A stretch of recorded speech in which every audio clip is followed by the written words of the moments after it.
And hello, everyone. How are you? Greetings from Hack the Box. I'm Soti, aka Red Runner, head of community for this amazing community of hackers that we have. I know this is not my normal background. I am at my home because it's Saturday, and but actually, I'm very happy because this is the first stream of the year, and I'm very happy that I'm here, healthy, to say to all of you, happy 2023 to everyone. It is the first year that we will not have, hopefully, no COVID, no issues, no anything. I hope everyone is safe, is happy. As our C-level said, love each other, help each other. And with a lot of luck, we will all be in person and we'll meet again in conferences. And we're going to make the best of it because it's a new era, actually. And before we start and jump into the amazing questions of the day for 2023, I would like to say and share from Hack the Box our love and our support to everyone that is affected by now from these terrible earthquakes happening in Turkey and Syria. And I know you must have seen it. It's all over the world. We support everyone, and we hope everyone is soon better. And don't forget that we shouldn't think only of ourselves. Sometimes it's good to donate even just a little to people that are in need around the world, because this is all about community, right? And this is the mission also of community of Hack the Box. Let me tell you, the mission of Hack the Box and the community, as from the founders, is to help each other. That's why, although you may have seen, we got a Series B of $55 million, and the team is rising, and we have all these enterprise offerings, but we will never stop supporting the community, which means adding more to our free services and enhancing our product and make it even more gamified and trying to incorporate more people and more cybersecurity skills. So as a company and as a team, as a community, we try to do this. So try to do that with helping each other and people in need at any point. And the topic of this summer, I am very happy to announce it and host it because there is an amazing new asset in the Hack the Box family, and I'm mentioning as an asset because even if he's only working for Hack the Box for 2 months, his contribution, his help, his ideas, his spirit have changed our lives. There are not many things that I can say to describe my amazing colleague and teammate that I'm privileged to have in my team, and I cannot wait and look forward to do amazing things together that we stole from others. And I'm very happy to have that I met in person at DEF CON, and I was fangirling, you can say. Darkstar, aka John. Dark, welcome to Hack the Box and to the Hack the Box stream. Hey everyone, it's great to be here. Thank you so much for having me on the live stream, Soti. And it's just so good to be part of the Hack the Box family. It's fantastic. It's just been wonderful joining, and I look forward to just future adventures with the team. Yep. I will tell you and I'll ask you one thing. So, is this your first AMA in Hack the Box? Have you done another AMA at any point? I've done one, but it's been a while, so I'm excited for a new one, yeah. Okay. And why you joined Hack the Box? Besides me. Hack the Box, I joined a little bit after, well, so as Soti mentioned, I ended up meeting up with her and Chap and some others at DEF CON, which was just incredibly exciting. It was so cool meeting everyone in person, and I didn't expect it. I had gone through and wandered around. I think at the time I was set to meet up with Falcon Spy from OffSec, and I was thinking, okay, just wandered around and walk into the village, and it's, oh, there's the Hack the Box folks too, and it's like, oh my goodness, this is exciting. I ended up having, I talked to Chap afterwards, and just really hit it off and really loved everything that the company stands for, love the vision that we have. I love the culture internally too. And I can't speak enough about it because it's just so bright, so positive, and it's just wonderful. It was impossible not to join at that point because who wouldn't love working for a company like this? Thank you, Dark. Thank you for this. And how has been your journey the past 2 months in the team? Oh my gosh. It's been exciting. It's been a lot, but it's been a lot of times in InfoSec, I like to use the term drinking from the fire hose at points. Oh, And what does that's that mean, Kale? What does it mean? it means you're taking in a lot at once, but it's a good feeling. It's when you first join, like maybe if you remember your first InfoSec position, where there's just so much to learn and there's so much to experience as being part of, the new team. It's just almost surreal. It's almost unreal how the experience, and it's fantastic. Getting being active again in the community, being active with looking at conferences and other things like that. It's such a huge passion point for me, and it's so good to be on the team with that. The last few months have just been an adventure, and it's how can you call it work when you love what you do? Yep. And do you want to give us a little bit of a background of who is Dark? Dark, Yeah. the origins. Let's dive in there and share about who is Dark. Yeah, sure. So I'm Dark. My full handle is Darkstar7471. I go by that. I go by Dark. I go by John. It's kind of whatever. I started originally just let's see. I was going to network administration classes, and I thought hacking would be really cool. It'd be really cool to get into infosec, but at the time I just really hadn't had the opportunity. There weren't a lot of cyber defense clubs or anything around the area. But eventually I ended up being able to join up with one, got involved with local city secs, just like local security groups in my area, and ended up finding my way to getting involved with actually first Hack the Box. I joined Hack the Box. That was my first InfoSec server. Fun fact, I've actually been in the Discord. I checked this the other day because I was curious. Play, Hack the Box. Play. Goblin has been in the Discord 5 days longer than me. Who? Goblin. Yeah, Goblin. Oh, okay. I joined in 2018, and I remember meeting Chaotic. Chaotic is wonderful. If you haven't had the chance to meet him, he's a wonderful member of our community, and I believe he's part of our internal team now, too, working for us a little bit. Chaotic's a wonderful person, and I was confused. I joined, and I thought, oh my gosh, this is cool, but what the heck am I doing trying to catch a reverse shell? Is that something I should be concerned about? And Chaotic ended up pointing me in the right way. I was able to start looking at, some of the easy level machines and get started. Eventually, I did get involved with other communities, and worked on, I was at one point the content director and community manager for another community. Then it ended up stepping away from that and was a moderator in another community for a while and found my way here. And it's just been wonderful. Perfect. And we're very privileged and happy to have you. And so you said you are 6 members younger than James, our CTO. So Goblin, if you ever feel overwhelmed, we have the person that can step in because he's amazing at tech also. But I will ask that, and I will jump into the questions that we have from the community, which I will share also because all the questions that we'll be asking today are questions that have been pre-submitted in our Twitter and in our forms. And also 3 lucky people won VIP Plus for a month that submitted amazing questions. But if you have other questions that you want to be answered by Dark or me, make sure... Am I listening to something or I'm going crazy? No. I think you might be losing it. Okay, perfect. It was about the time, yes. If I hear an ambulance, that means it's my taxi. This is my go-to vehicle right now. Yes. So let's pass that. And what I wanted to say is, do you remember the feeling of your first shell? Of the first shell?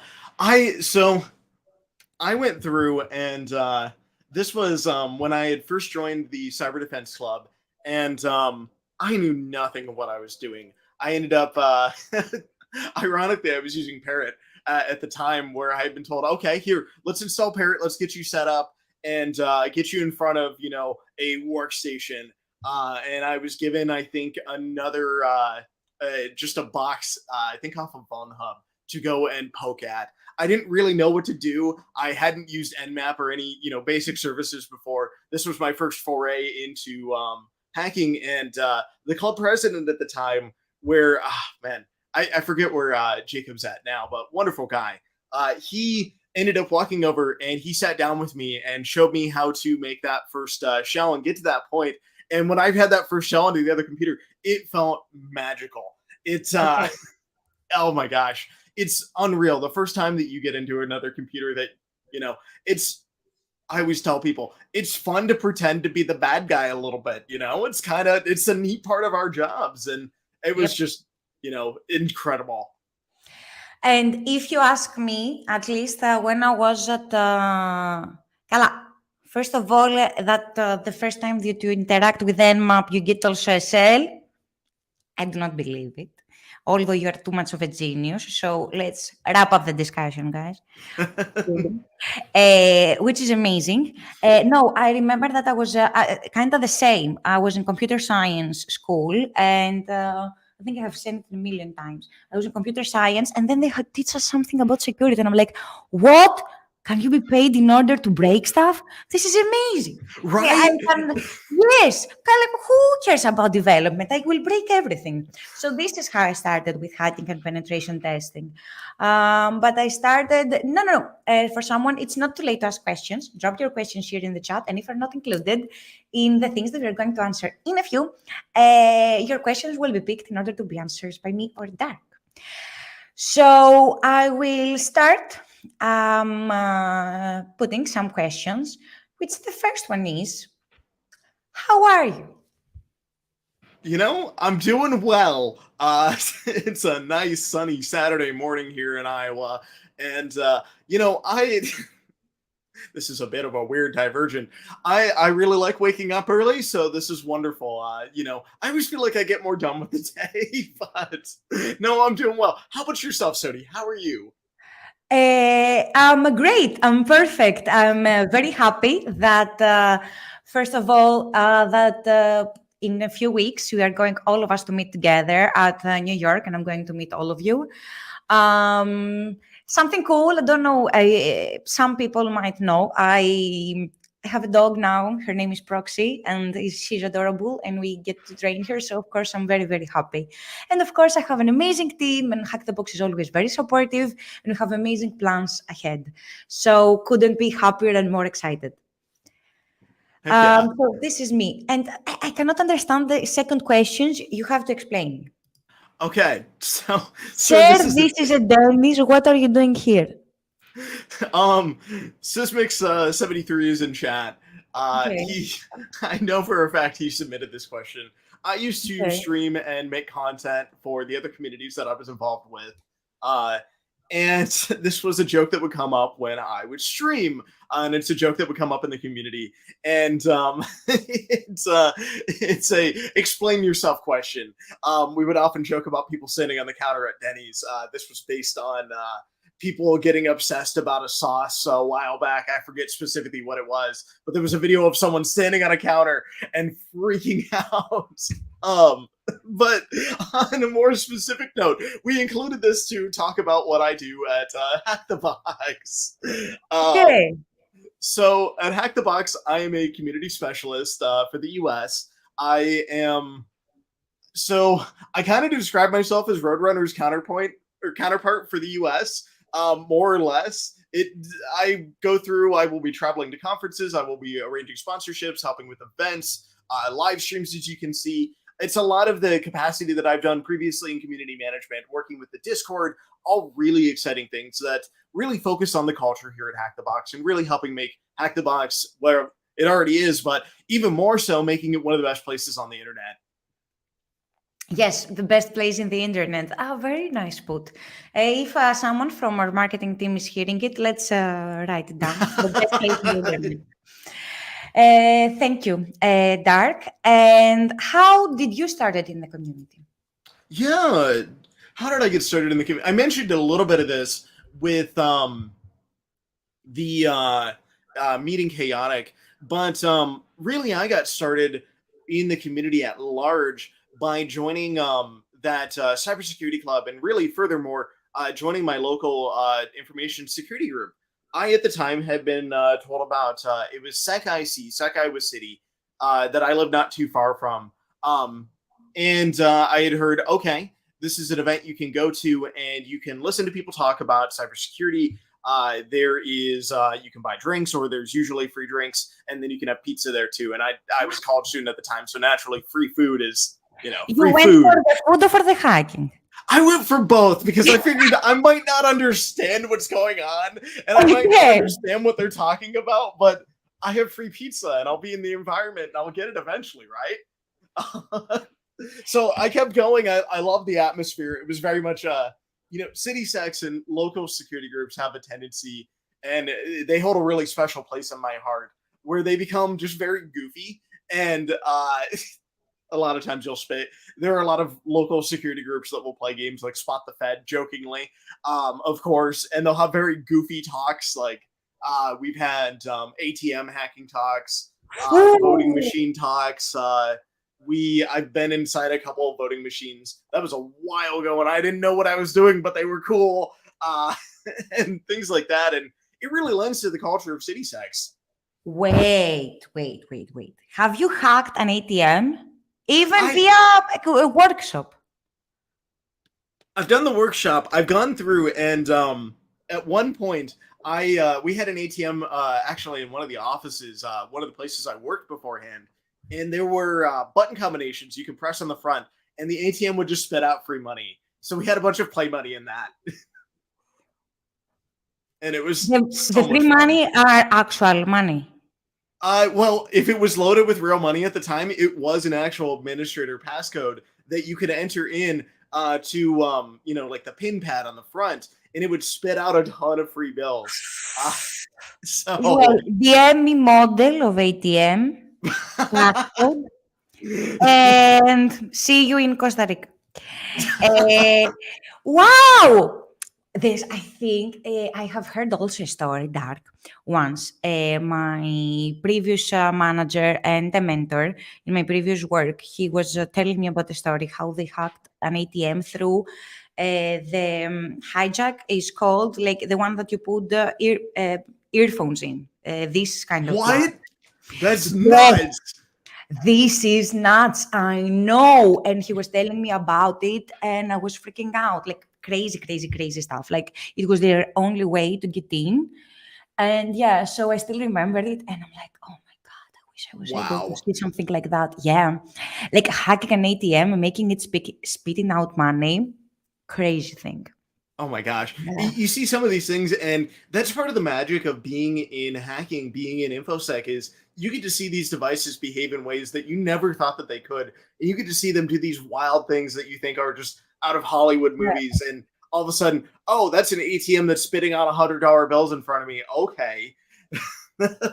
Yes, but at this point, we should say that we shouldn't hack in order to steal or get or any money, because believe me, yes, for sure, money can bring some happiness, and it's nice to give them to those supported, but it's not nice to steal. And we live in this environment for a reason. And hacking is much more about money. The fun cannot comprehend. The most amazing hacks. Once I had an SQL injection that led to a server that it had like credit cards, etc., from the cookie language, from the language for the cookies. No, the cookies for the language. Yes, and it was amazing. So I didn't get anything, but the feeling is. It's so gratifying being able to pull off something that's not only, a complex, attack, but knowing things that are going on behind the scenes, and knowing that you are lining things up in a way that, you may be going through, and there's the potential for maybe, web encoding to throw things off, but you've already accounted for it. Accounting for all those things and having something that's highly complex work, it's unreal. And if you've never experienced that before, I highly recommend, checking out, for example, on Hack the Box's platform, looking at even medium machines have things like that. And it's it's so exciting. I remember, I think it's Jarvis that I'm thinking of that has something that's very exciting to pull off on it. Jarvis, you said? I think so. It's one that's themed after, it's an Iron Man esque themed box. It's very cool. I might have to check that out later. No, I will now. I go to infosec.rocks, to everyone that doesn't know it. Infosec.rocks, it's like if you want to see any box of Hack the Box or anything attack, let me put it here. Please visit it, an amazing website that can tell you. You can search, for example, JWT, and it can show you all machines and videos of IPSEC, the one and only true and savior, that has amazing things. So I remember Jarvis. It's very old because I have solved it. So running Go Buster, room.php, basic testing for SQL injection, using Hufa special characters, examining SQL structure, nested queries. There we go. Oh! It was the nested queries bit. It's it's an older box still, Yeah. but it's just fun to do. It's one of those where you see something happen and it's such a cascading action that if you haven't checked out Jarvis before, definitely recommend it. Even just following it with the walkthrough, it's just a fun box to go through. But no, it was one example I could think of just really when you have things line up and you know what's going on behind the scenes to be able to do something complex. Okay, yes.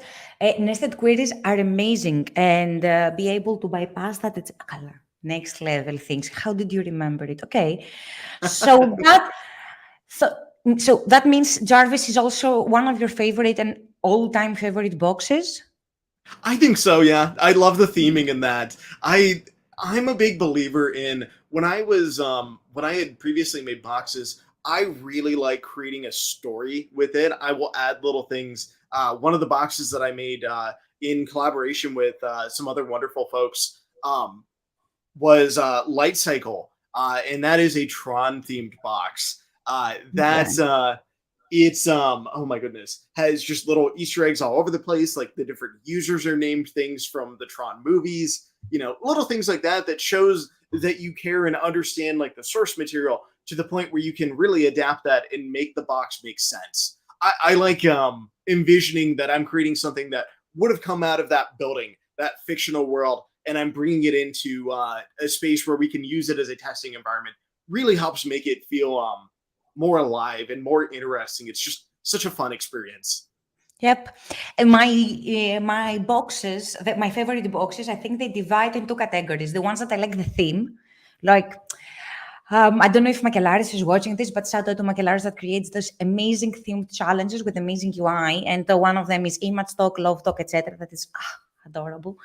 But also the ones that have, beautiful exploits that are like so sophisticated. It doesn't have to be very hard, but it's beautiful. It's a beautiful exploit. I don't know how you define a beautiful exploit. Beautiful for me. It's just something that it works, and it's something that subverts expectations within the program so well that it's elegant at that point. Yep. And so you started also creating boxes, you said, and a few years before you were just entering cybersecurity. But how it was joining the community for the first time?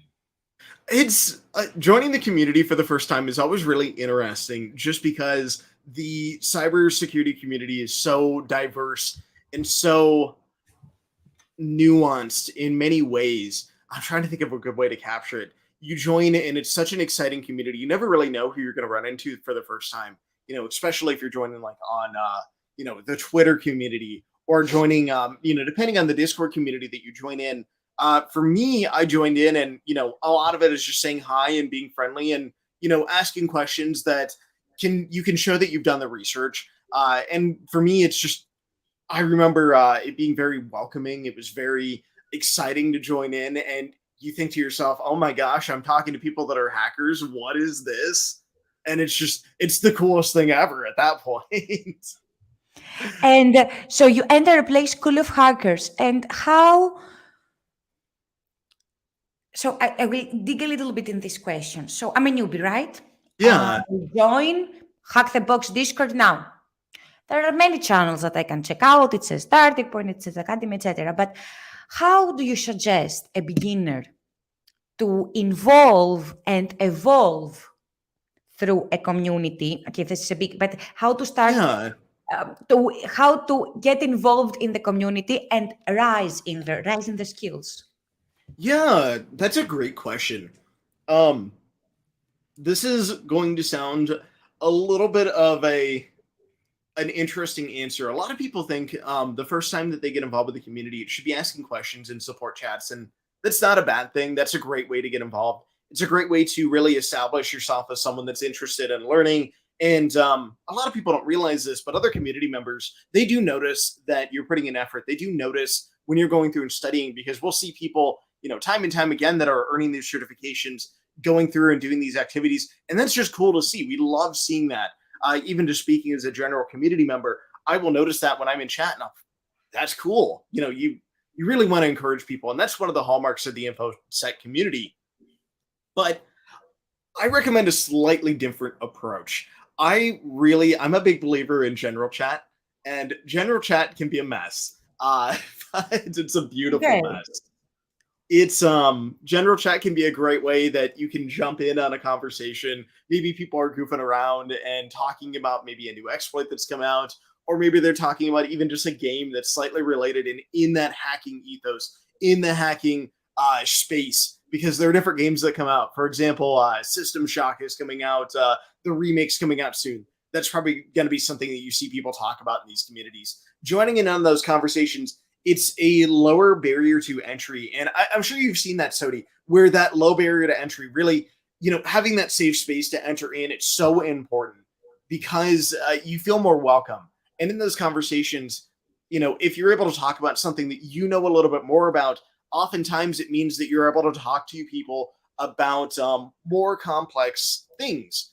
So, for example, if you're learning about, we mentioned this earlier, SQL injection, if you are interested in learning about that, and you've already had conversations with folks, you are more open to asking them questions. Maybe you found your study group. I'm a big believer in having your study group for that reason, which I think is a later question, and I'll dive into that a little bit further on. But you can see it's really put yourself out there, be goofy, be part of the community, be open, and be a community member for more, I guess, more or less. Yep.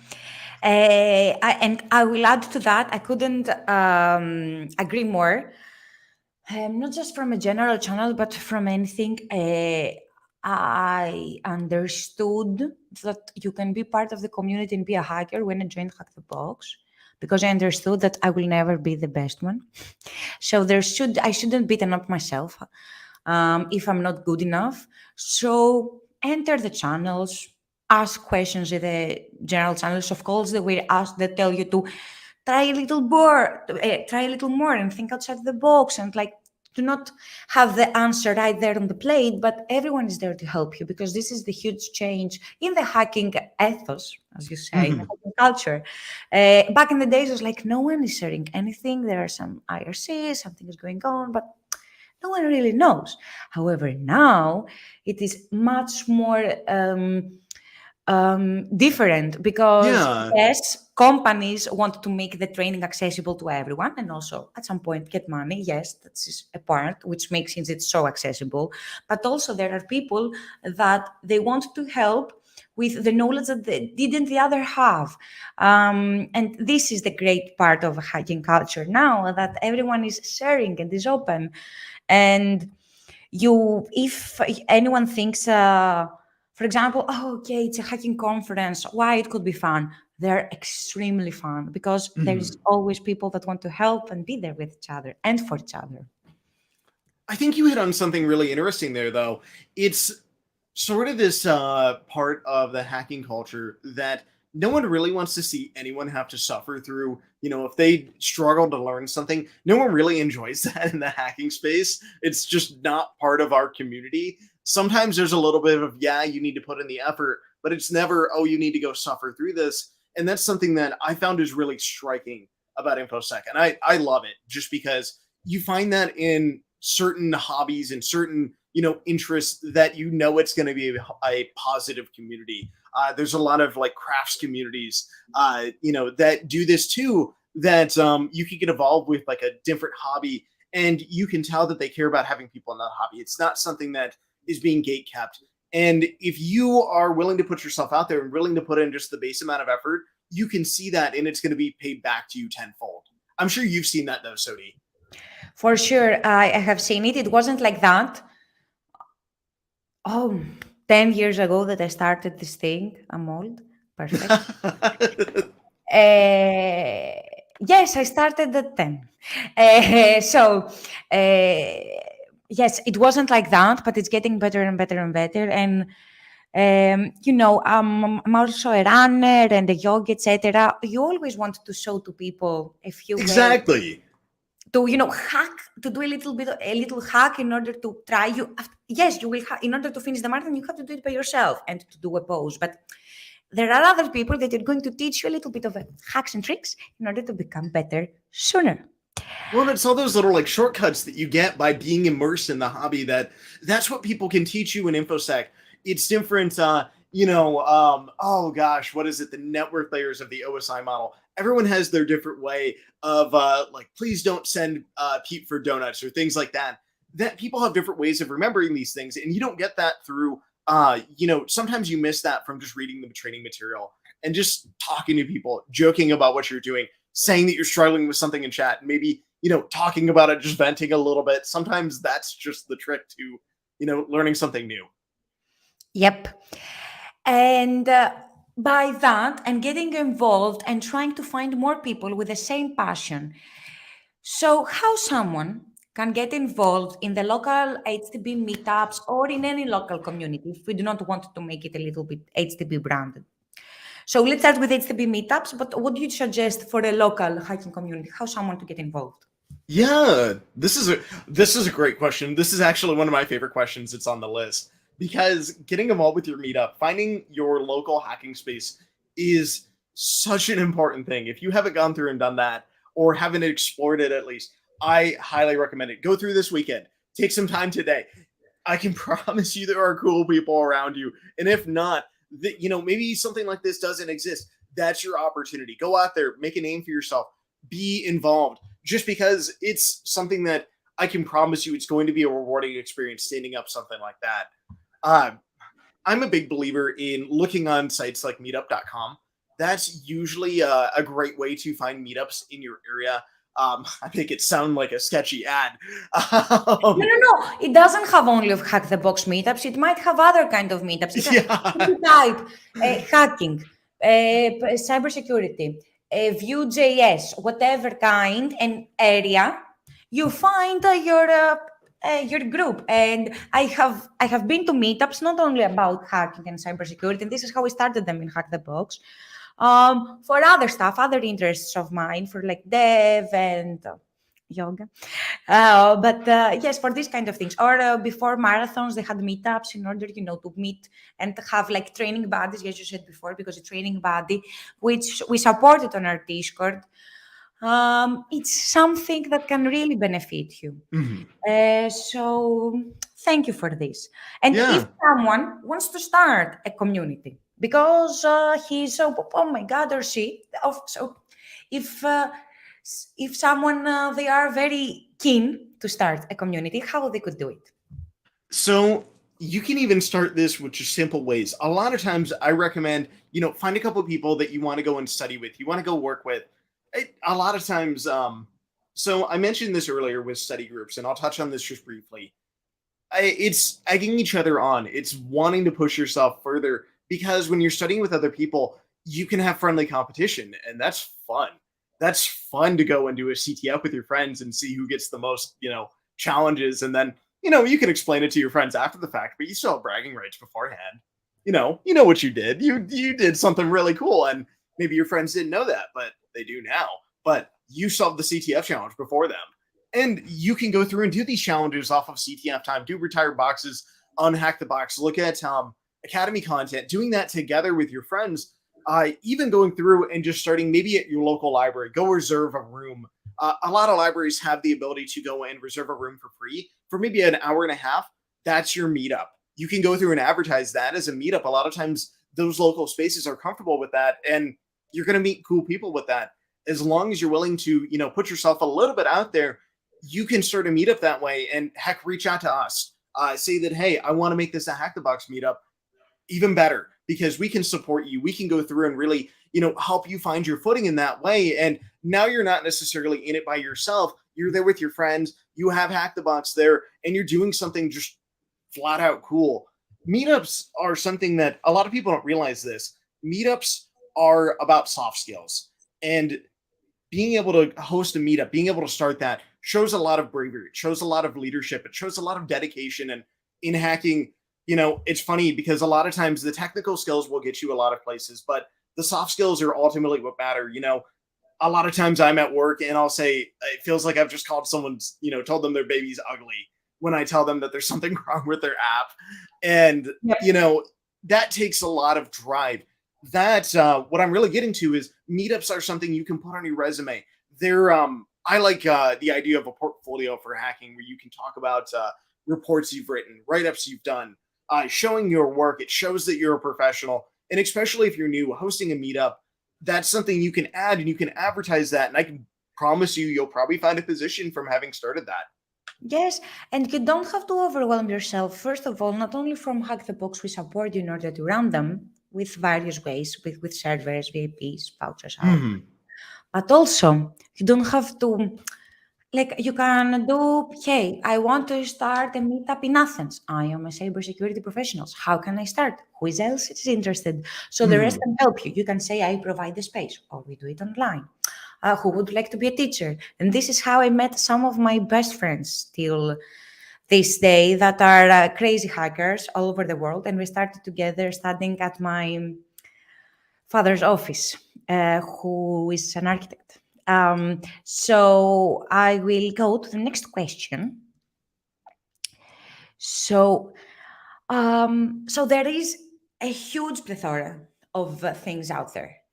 How you can navigate of all of the resources and how to start out and progress. Sometimes there's too many things and you don't know where to start. This is a wonderful question. Because there's so much out there, and even nowadays, it used to be different. 3 years ago, significantly less folks, putting out content. We're seeing infosec on the whole grow year over year at just a wonderful pace. This is honestly, this is one of the best times to be in hacking because if you think about it, not a lot of people realize there's so much going on, and it is cool to be a part of it. I digress. I got a little away from the question there, but I'm a big believer that one of my coworkers has said this: focus is your superpower, and I love that saying. Yeah, focus is your superpower, and it can be fine to one thing. I mentioned this earlier with going to meetups. I didn't understand a lick of what I was doing. They were talking about, I think the first one that I went to was about buffer overflow. And if you've done, buffer overflow for the, Soti seats, if you've done buffer overflow, for example, for a certification exam, that it's a little daunting at first. I went and listened to it and just thought it was the coolest stuff ever and didn't understand what was going on. I just thought, okay, this is cool. I just enjoy seeing someone that's a professional do this. If you focus on that and you just focus on going through it, a lot of times it can be taking that time to, isolate terms out of that in Google. And, if you're writing down your progress, stick on one thing, you will find that you will grow. And it's really that dedication. Stay focused on one thing. Pick the beginner things that folks are recommending. For example, you can go and ask in the general chat of or the Hacker Lounge chat in Hack the Box. You can say, hey, I'm a beginner. Where do you recommend starting? A lot of times you're going to be pointed towards Academy or Starting Point. One of those two, just sticking with that, really putting in that time and making sure that you understand what's going on there. You're going to find that you come back to it and it's going to be easier. And you're going to learn just exponentially by focusing in that way. A lot of times I'm sure you felt this, Soti, that there are times in hacking that you'll feel like, oh my gosh, I don't feel like I've learned. I've put in all this work. And what has it gotten me? Where am I at because of this? And if you go back and do maybe that first box that you did, maybe go back and do an easy box. It's not a power trip situation, but it can be. It can be fun to just go through and destroy a box that you know what you're doing at that point. You are so confident in your abilities. It really builds you up. So focus, go through and study, repeat that.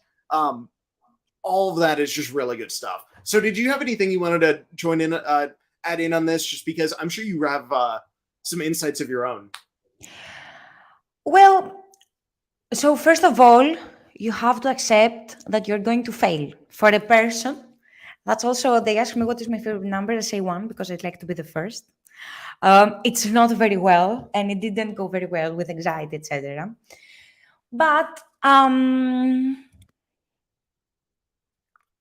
the first of all, when, because you said about the buffer overflow and the certification, the OSCP that we have to go, many people of us we have been through. I was crying for months. I was crying before I started. Like, I finished everything, and then I had to do that, and I was like, oh my God, I cannot do this. This is too much for me, because it's, well, it's overwhelming. It's so, overwhelming it if you feels haven't like done that. if you've never done it before and you started with, doing these basic, some of the more straightforward attacks that you'd find on like exploit DB, that's something like, run this payload against this, and you start going through and having to read that buffer overflow output. It's a lot. Yep. But at the end of the day, what you have to think is that, okay, you didn't succeed, and who cares? It is your progress. It is your practice. You will do it your own way. You don't have to do it in anyone's way, because, okay, you suck at it. And it's okay, because you're better at something else. And this is not the start and the end of the world. It's something to have fun. So take a chill pill and try to watch it a little bit more, in a more fun way. And I want to share a video here in the chat. Also, I wanted to say two questions that struck me. First of all, there was a question that it was saying how you can be so adorable. And the second one is, I want to say thank you to Network Chuck for the new gig. Thank you a lot. Thank you for tuning in. So, I said before, I don't know if anyone has seen, there is a movie. You said that focus is your superpower, okay? That reminds me, do you remember Jumanji? Oh my gosh. Are you talking about the Robin Williams one? The original one? No, the old one. The new one. That's the one that I'm talking about. The best one. Yes, I'm talking about the new one. That it was when Dwayne Johnson was like, you have a superpower, what? Smoldering intensity. Yes. Oh my gosh. I will drop it here in the chat for everyone to see it. So yes, it is amazing. It is amazing. It is what you said, actually, that what is your superpower? Focus. But what do you mean? And he's like, so very cool. I will drop it here, and we will go to the next question. I think it's a little bit similar to the other ones, but where should they get started in the community? I believe in the hacking community. Yeah, no, this is a really good question. And it really is, putting yourself out there, and that can be different for everyone. Soti, you hit on this when we were talking about the last question. And by the way, just real quick, thank you everyone for watching. It's super flattering having everyone here. So yeah, it's just awesome. But you hit on the idea of jack of all trades. And this is something that it ties into this question as well. It's very hard in hacking. You can want to explore all these things, but remember, don't be hard on yourself, and be willing to accept that, you can't necessarily be a master of everything. And that's not saying that, you should limit yourself, but rather be accepting of those mistakes, because it's okay. We're all human. We make that. And, we make mistakes. And that's important with getting started in the community, and understanding, when you're putting yourself out there, what you're putting out there might have typos. It might have something that's not entirely correct, but you did your best and you went out there and you put yourself out there. And that comes into videos. It comes into blog posts, write-ups, you name it, making challenges. Do you think my first challenge was any good? It wasn't. It was terrible. There were prevents all over the place that I didn't account for. It was full of holes, and it was just, it was a machine, sure, but was it any better than that? I don't know. I don't even know if I still have that box, because it was just, it was something. But getting yourself out there, I mentioned this, all those different avenues. It can be going out and, being in the community, being active, that's great and all, but that's not for everyone. I know that a lot of times I'm a little bit more introverted myself. So going and putting yourself in a community and being out there, that can be hard. It's scary. It's spooky. I don't want to go talk to people because they're weird and they're, yeah, see, people right there. Yeah. So you get it right there. That's not for everyone. And you don't have to go and do that to put yourself out there. Go ahead. No. I feel you. This is oof. It's yes. But you can see that there's a lot that you can do, and that is overwhelming. That's a great way of capturing it. It's overwhelming, and it's not for everyone. I really am a big believer that there's a lot of quiet things that you can do that are easier on when you want to get started in the community, and they help build up confidence. And that building up confidence, a lot of people don't like to talk about confidence because they think that it can be ucky. It can be, I don't want to talk about how I've built myself up because, it's it can get into weird areas where you talk about fears and things like that. Building the confidence is just so important. And you can do that with these small things. It can be these little things. It doesn't have to be starting a meetup. It can be going through and taking your notes and starting a blog for free on GitHub pages, which if you haven't already, go do that today because it's awesome. And it's so cool. And it's so easy to do. You can make a blog. You can have write-ups. You can go through and have just simple videos, putting yourself out there, improving on your work, trying to do better each time. You are going to put yourself out in the community. And I can promise you that you're going to make a difference. Soti, I don't know if you want to jump in on that. I know I just kind of brain-vomited there. No. You said everything perfectly. I have nothing to add on it.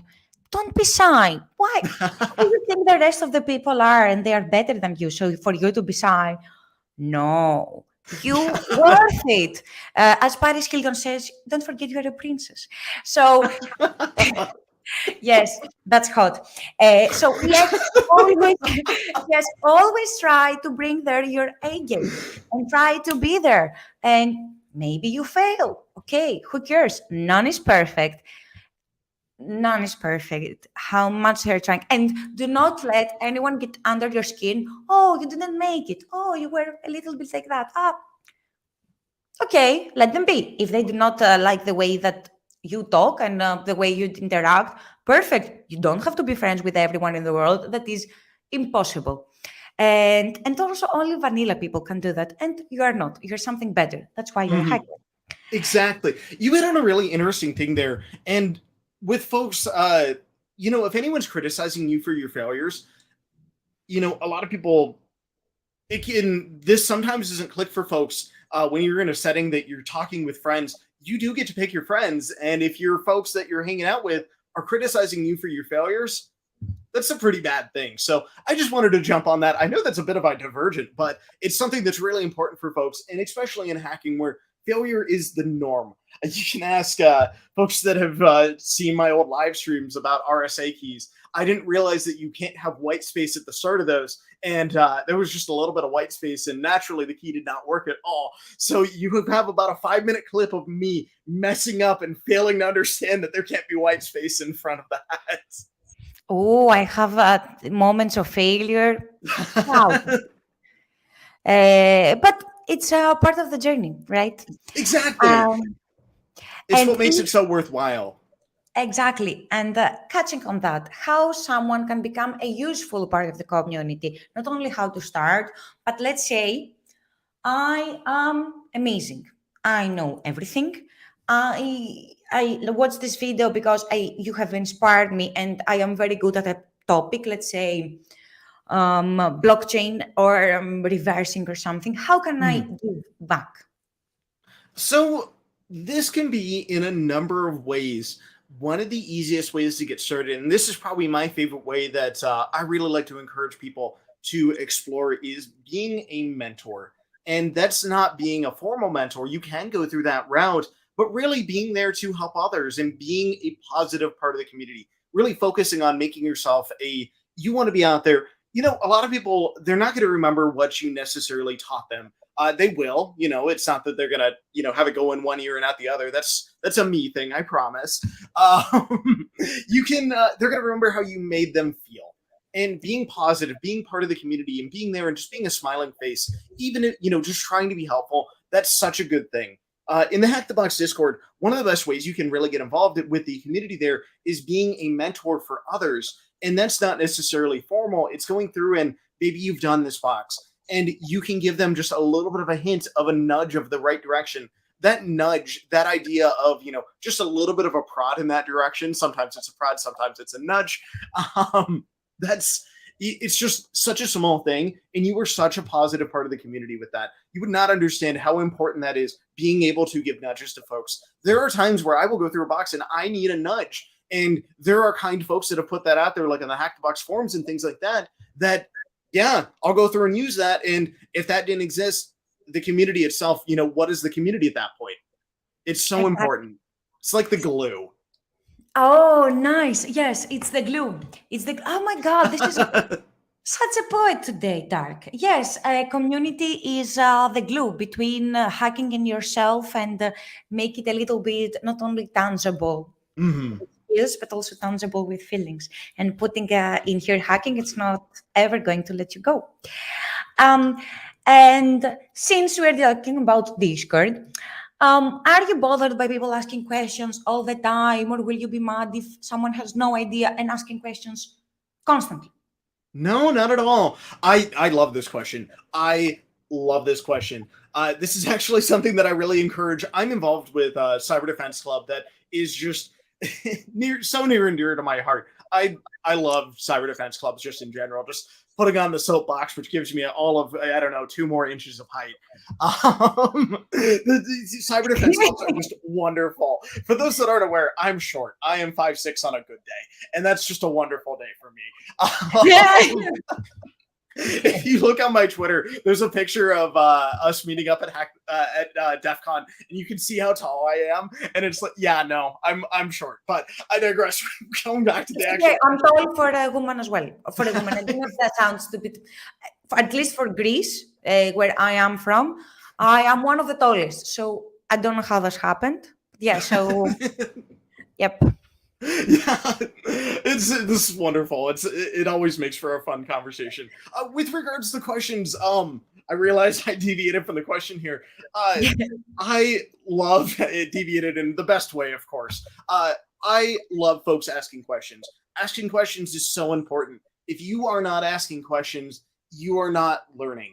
You are stopping yourself from learning, and you're not able. You are essentially limiting yourself. You're putting a stop sign right here and saying, I'm not allowed to ask that question. I need to figure it out by myself. Otherwise, I'm not going to learn. And guess what? The brick wall is right here. And you are in that situation where you're bashing your head against the brick wall, hoping a brick moves. And I don't know how many people have done that. It's not fun.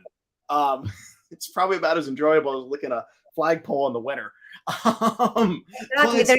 There is a fine line between trying by yourself, and it's different to try by yourself, and it's different to try alone, because maybe you try by yourself, but you get to a point you're like, okay, now I need a nudge.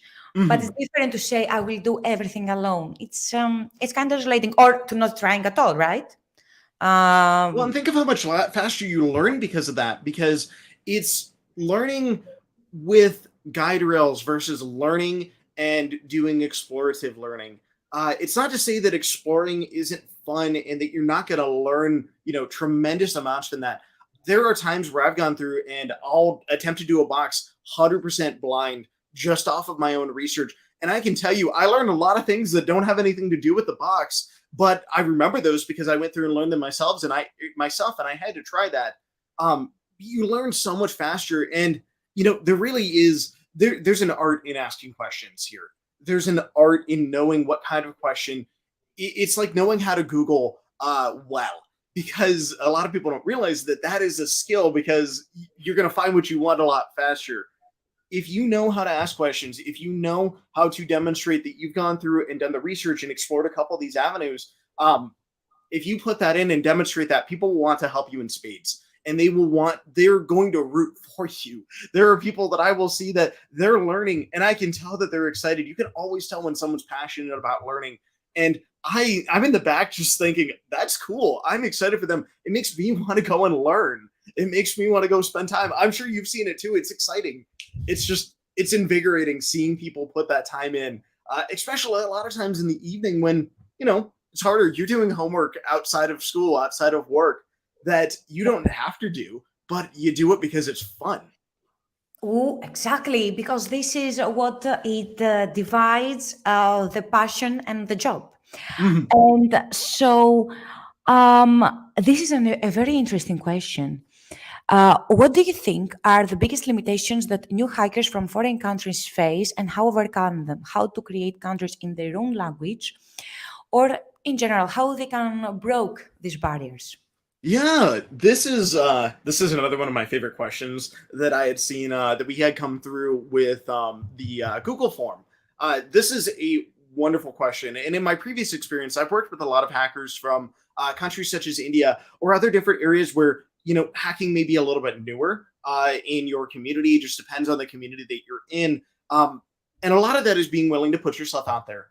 It's the same as meetups, where if you're willing to go through and put yourself out there, not necessarily host a meetup right away, but even just give presentations, you're going to have people that are interested in this. You are piquing people's interest in showing, hey, wait a minute. A lot of people, I mean, heck, here in Iowa, most people don't know what I do as a real job.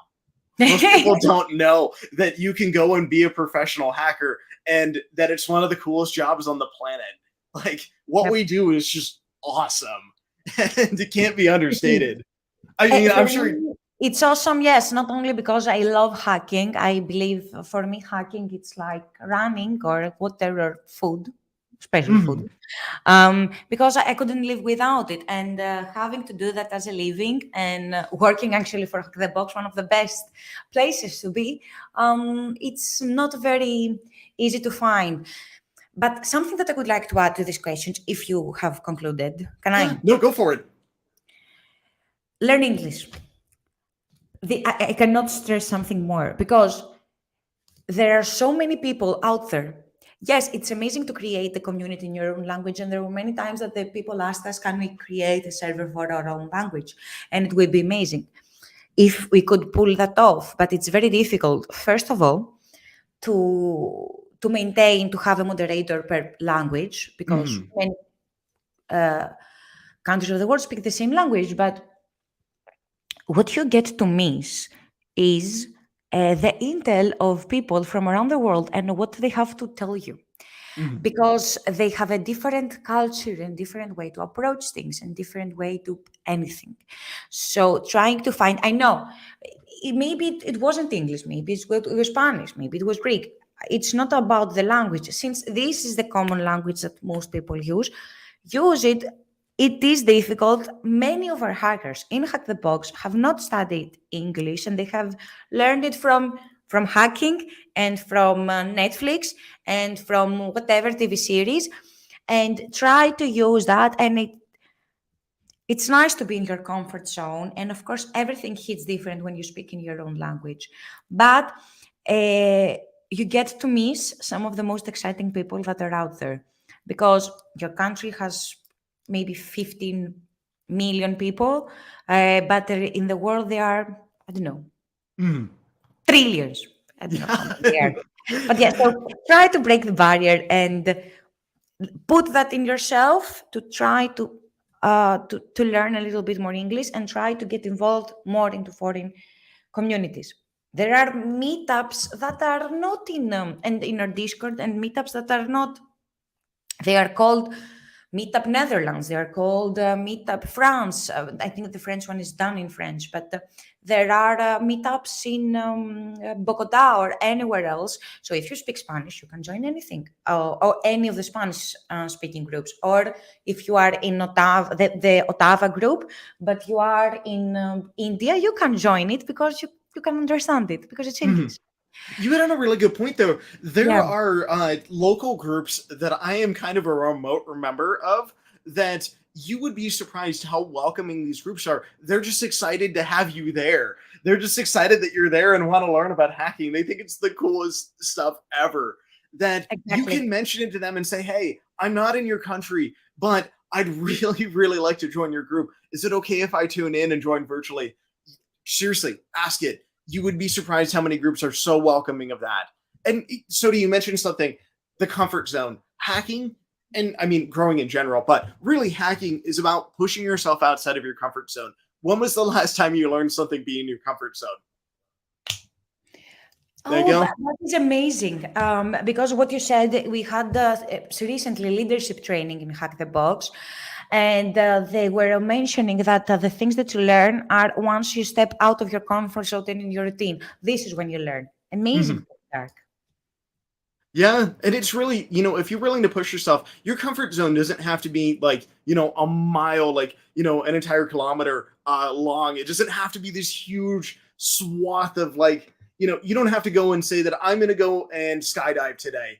That'd be a little weird. And if you decided you wanted to do that out of the blue with no prior experience, you should probably go to a doctor. But at the same time, you can make your comfort zone maybe like a couple, a foot. It can be tiny steps. Those little steps expand your comfort zone and you grow as a person in that way. And it's those little things. It's waking up and not choosing violence, but choosing that you want to learn. It's Exactly. yeah, exactly. It's saying, I want to learn one thing today. It's a simple goal, simple goals like that. And I think there's a question a little bit later on. We'll talk about goals. Those are just so critical, pushing yourself. I digress. We were talking about the comfort zone, got a little away from this, but really, No, revisiting the question that we're looking at here, it's really, it comes back to that comfort zone, ultimately pushing yourself just a little bit, giving those presentations, putting yourself out there. You would be surprised how, jumping off the diving board once, how much that can pay off. yes, totally agree. And now that we discussed about comfort zone and getting out of there, since you talked a lot about it, what about finding people to work with? Yeah. So this is a little bit more straightforward than a lot of people like to make it, just because it can be very daunting. It can feel a little, how do I put myself out there? How do I make friends, especially with a lot of people that might be a little bit more introverted? And that can be just asking questions. Find people that are working on the same stuff as you are. In the Hack the Box Discord or just Discord communities overall, it's joining voice chat and being a goober in voice chat. I say goober lovingly. It's going in there and showing what you're working on. As long as it's something that, if you're working on retired content, that's a great way to do that. Exactly. Putting that out there and saying, yeah, I'm just going to work on this and sit in voice chat and hack. Share your screen. Make sure you're not sharing anything you shouldn't, of course. Don't type any passwords on screen. Be a cybersecurity professional, the savvy one that I know everyone that's watching this is. Being out there, you're going to make friends. You're going to meet people. And maybe you're not comfortable speaking in English and, being comfortable in English speaking communities, go find a community that speaks your language. Go find, reaching out and finding a city set meetup that maybe is in a different country that speaks your language. You can find these groups and just, go out there, talk to them, make sure that you're coming in with an open mind and have fun. Yep. And this is something that you can say, hey, all of you, I'm starting this box or this prolab, or I'm starting this. Is anyone else also starting? Or I have this working on. What is your ideas?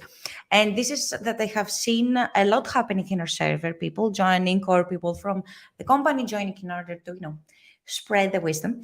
And it's always very fun. So say, I want help, and it's going to happen. Uh, so let's go after studying. You may be studying for certifications. What is Yeah, your certifications. idea? Mhm. Certifications are always a fun topic to talk about. And I am a big believer in certifications, but with some nuance. I certifications are a great way, and we're gonna get it. I mentioned this a little bit beforehand. We'll talk about goals later on. Certifications can be a great way that you can set a goal for yourself. You set a goalpost that doesn't move.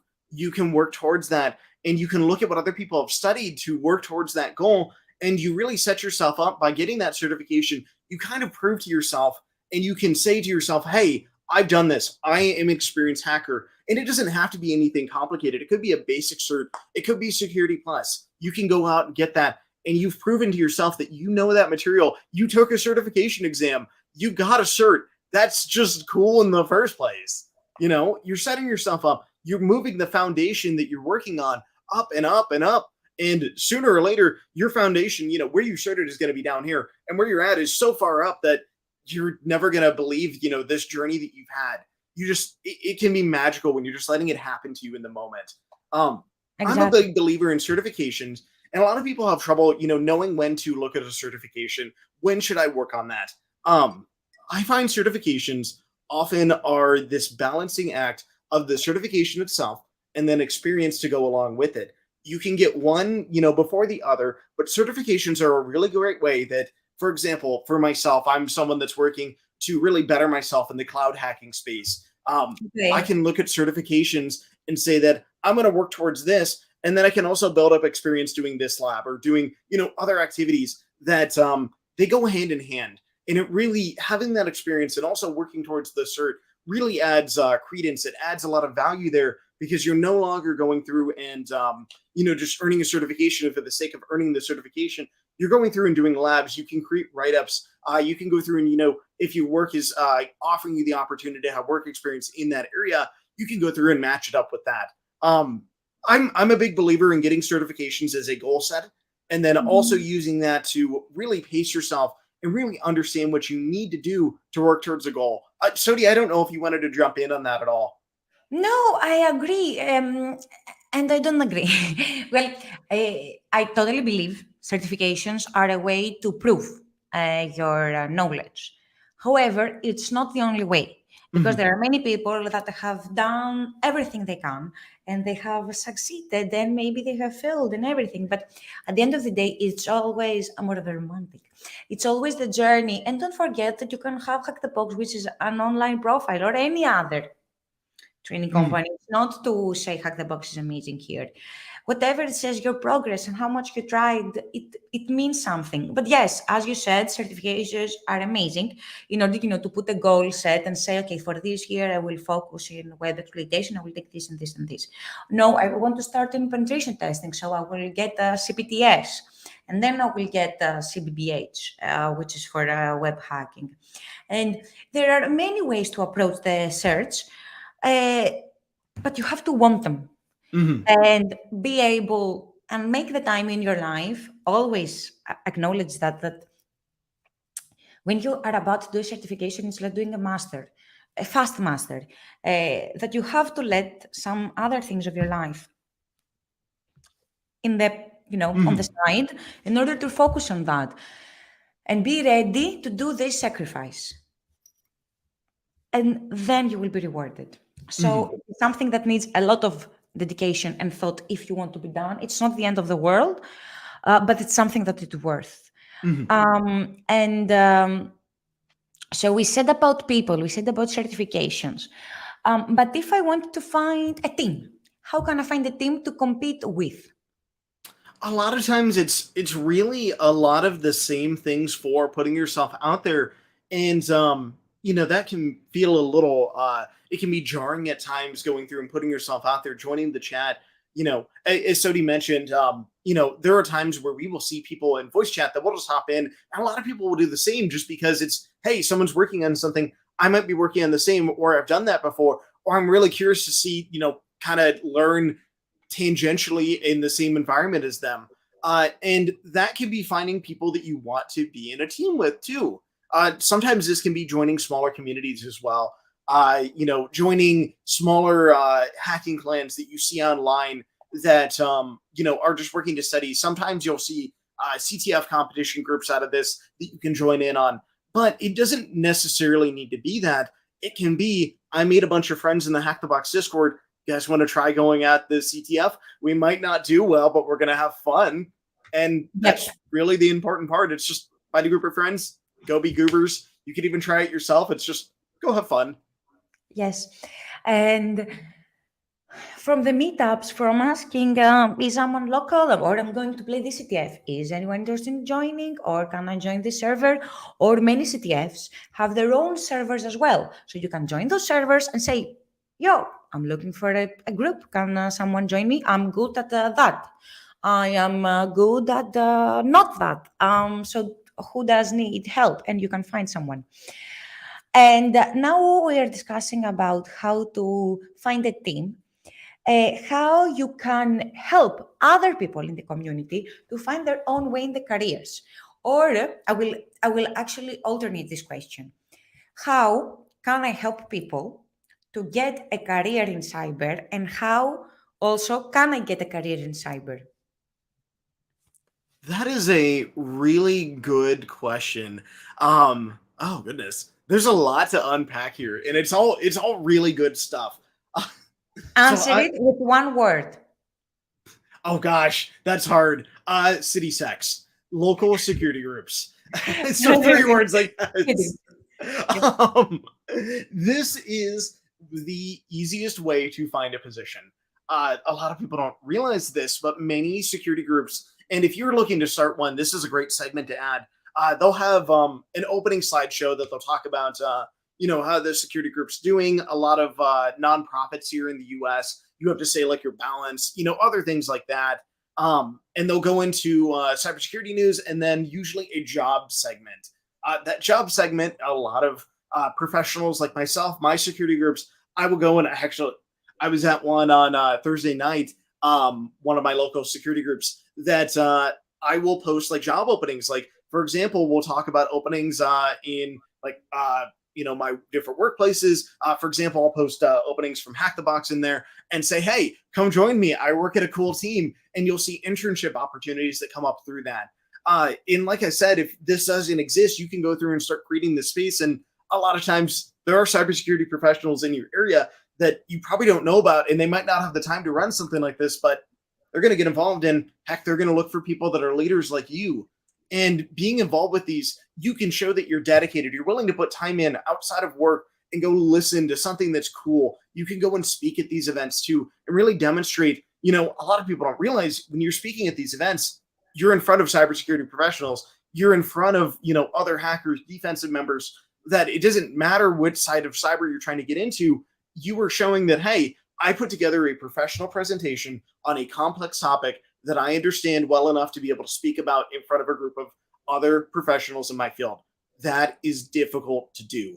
And that is just cool to do. And these are safe spaces to be able to go and do that. So keep an eye out for being able to present, because you're going to see opportunities come up from that. Keep an eye out for job segments. Go through and heck, even my first position, I mentioned, hey, I'm probably a little bit too green for this. I don't necessarily know what I'm doing, but Are you looking for a SEO? Kidding. Exactly. You can go through and say, hey, what should I learn to get to this position? A lot of times I do this, and you have to be a little careful with this, but I do this with job listings for, maybe I have a dream job. Maybe I want to go and work an unrealistic position somewhere, and I will go and look at the qualifications on it, and I will work backwards from those. And sometimes there's, duplicative things there. Like a lot of HR departments will list out multiple certifications that are the same thing. And, you can read through that a little bit, but it gives you an idea of, what do you need to do? What is that experience? And you can kind of work your way backwards and see what might lead up to that. And cool, you've just given yourself a map to follow. Yep, totally agree. And if I had to add something, there is create a LinkedIn profile and 100% try, that. yes, create a LinkedIn profile. It doesn't have to be very whatever, I don't know.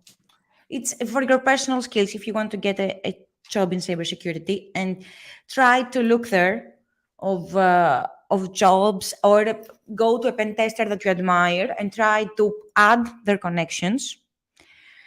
So you can start having a profile, and you can also add to be alerted for jobs. Glassdoor. I don't know if there are other. These are the ones that I used to use. But also in Hack the Box, you can all be. There are. Hello, Chaotic. I see you in the chat. I don't know if you heard the amazing words Darkstar heard about you, how much you helped him in his career at first.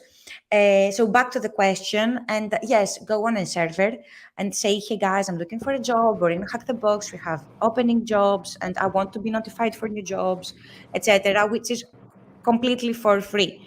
So try to be open. And also we post many jobs in the Discord for all over the world that also can be remote. So if you want it, thank God we are in a profession in a specialty in hacking that it's really need right now. So you don't have to worry about it.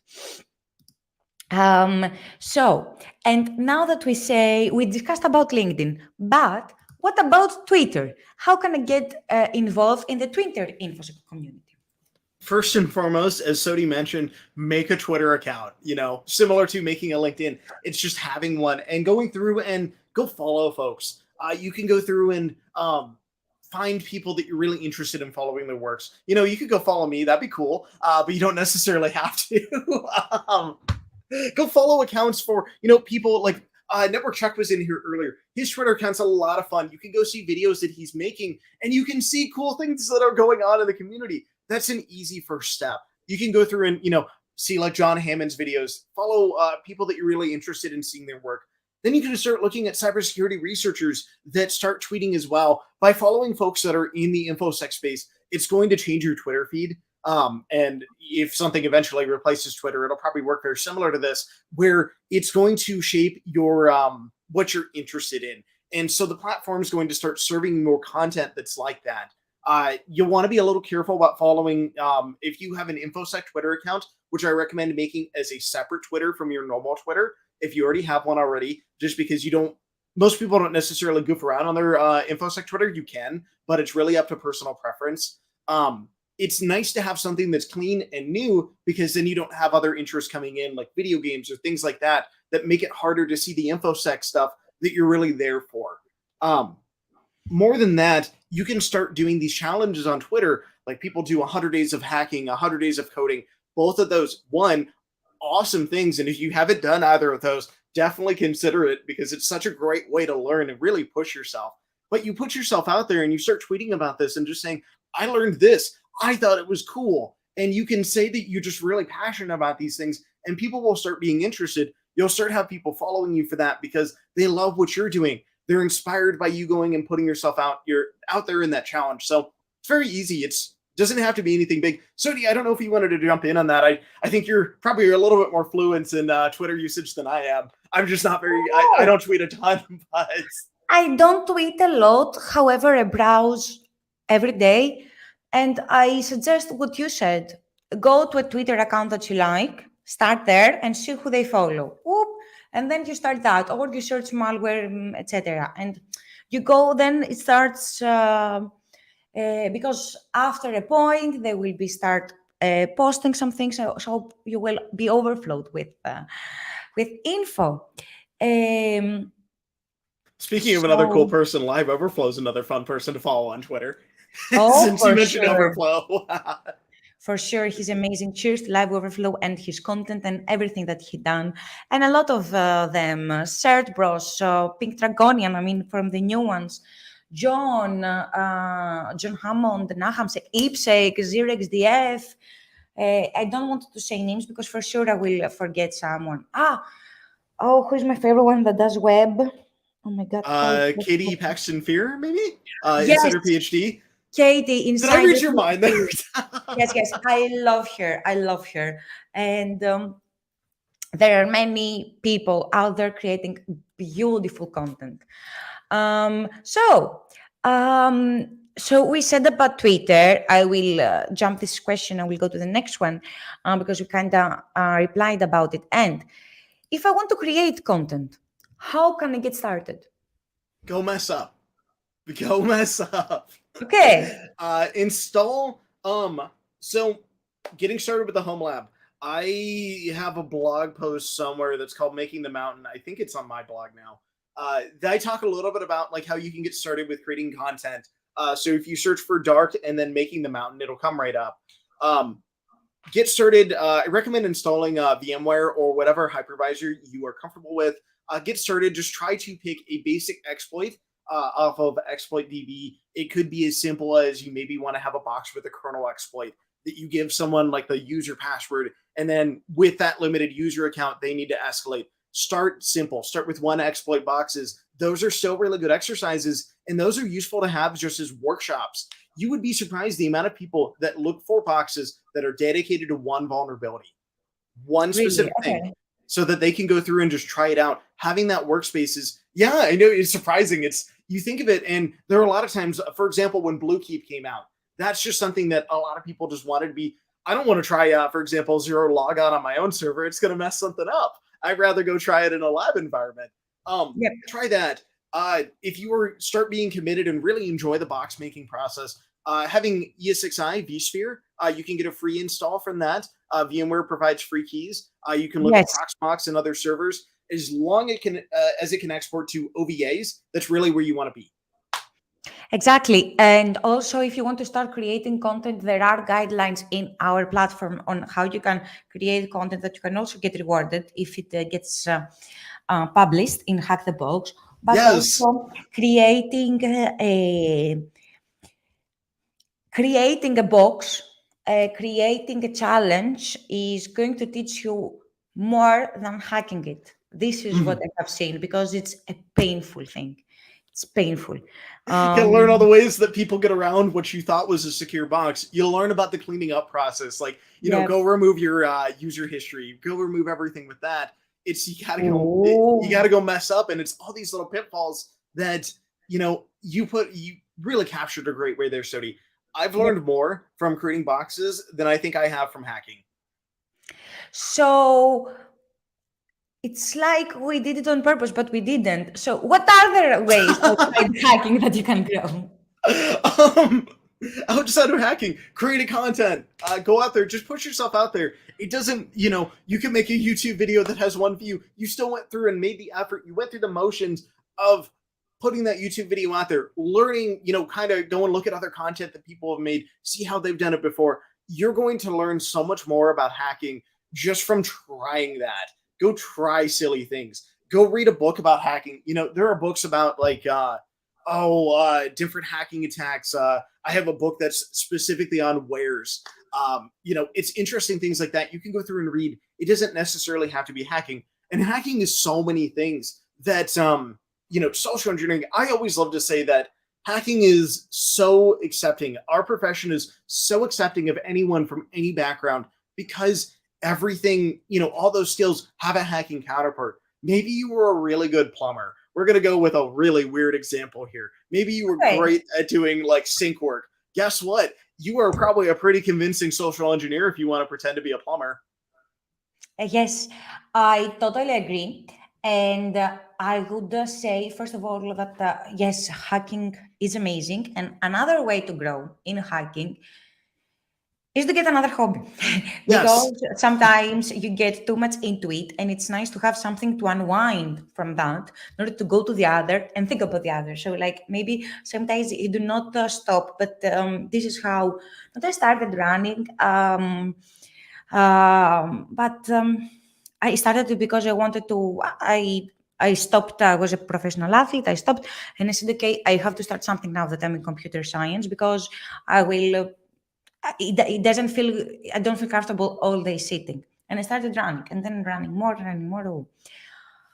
And the solutions that you have, but not everyone to start running, the solutions that you have by creating something else, maybe it's music, maybe it's cooking, maybe it's just chilling, but to try to build something else, because also how it helps you grow, you need patience in hacking, and only another skill can also prove that. So how in I don't know what I can use. Maybe in music, when you're playing something, the first time that you get a guitar or a piano, you're not going to play the same as in 3 years from now. So it's the same in hacking as well. It makes you more creative, though. It really is about that and burnout, and it's such an important thing. Just to echo that really quickly, that it's so important to have something else, another outlet there. So since we said about getting out of your comfort zone and doing other stuff besides hacking, if we go back to studying though, after all this discussion, what do you think is better? If you study solo or as a group, and why? That's a great question. It really depends, and it depends on what you want to do with the, you know, what you're studying.